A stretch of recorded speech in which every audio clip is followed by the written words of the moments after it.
Assalamualaikum warahmatullahi wabarakatuh. Perkenalkan, nama saya Filsa Fitri, NIM 22087122. Di sini saya akan menjelaskan tentang beberapa teori psikologi belajar motorik.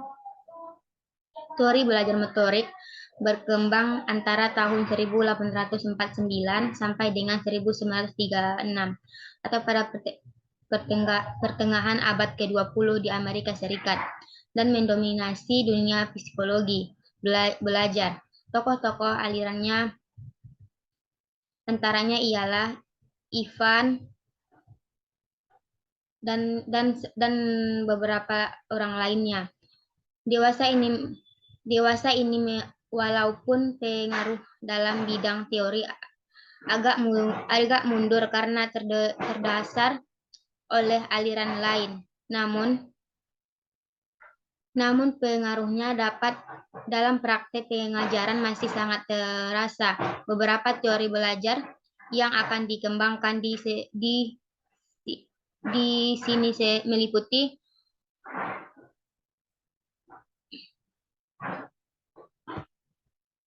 dan ada juga hukum-hukum belajar primer yang dikemukakan oleh Thor. Yang pertama, hukum kesiapan. Hukum kesiapan 1990 mengatakan bahwa keterampilan yang dipelajari dengan waktu dan usaha sama oleh orang yang sudah siap akan lebih unggul daripada orang yang belum siap untuk belajar. Kesiapan dalam keterampilan tidak hanya melibatkan kesiapan psikologi, tetapi kesiapan fisik juga besar mempengaruhi terhadap pencapaian belajar yang optimal. Seorang cenderung akan melakukan suatu tindakan jika tindakan tersebut dapat menimbulkan keputusan dan mengakibatkan tidak laksanakan tindakan-tindakan lainnya. Tindakan ini akan dilaksanakan sepenuh hati. Yang kedua, seseorang yang memiliki kecenderungan untuk bertindak tetapi tidak jadi melakukan suatu tindakan akan menimbulkan ketidakpuasan dan berakibat dilakukannya tindakan-tindakan untuk mengurangi atau mendiamkan ketidakpuasan itu. Hukum latihan. Hukum latihan ini menjelaskan bahwa dengan mengulang-ulang respon tertentu sampai beberapa kali akan memperkuat koneksi antara stimulus.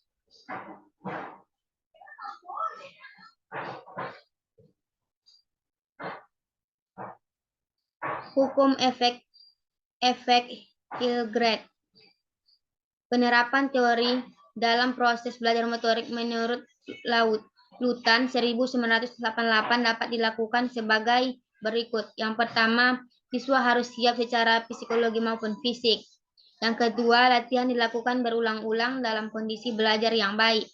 Yang ketiga, tugas guru mengonisasikan elemen-elemen keterampilan yang akan dipelajari mulai dari yang sederhana sampai yang kompleks. Dengan belajar elemen per elemen akan mempengaruhi nilai transfer. Dan yang terakhir, untuk memperkuat koneksi stimulus respon dapat menggunakan hadiah.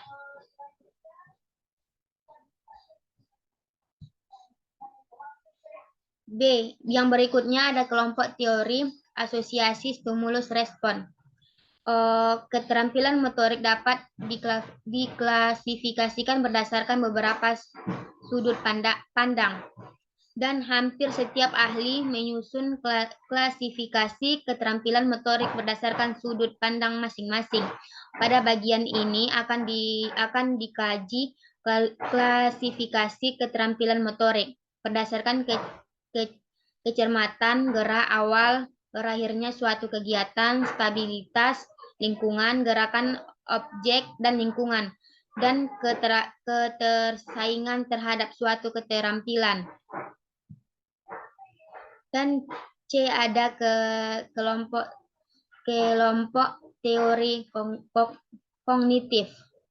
Kelompok teori kognitif ini memandang kegiatan belajar bukan sekedar stimulus dan respon yang bersifat mekanistik, tetapi lebih dari itu, bagian belajar juga melibatkan kegiatan mental yang ada di dalam diri individu yang berdasarkan belajar kognitif.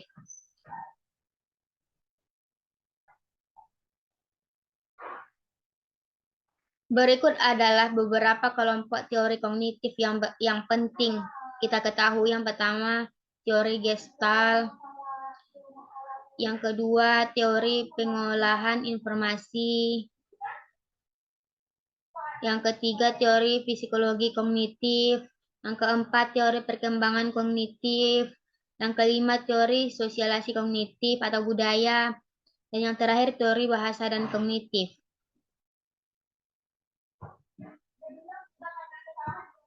Mungkin cukup sekian yang dapat saya sampaikan. Kalau ada salah, saya mohon maaf. Assalamualaikum warahmatullahi wabarakatuh.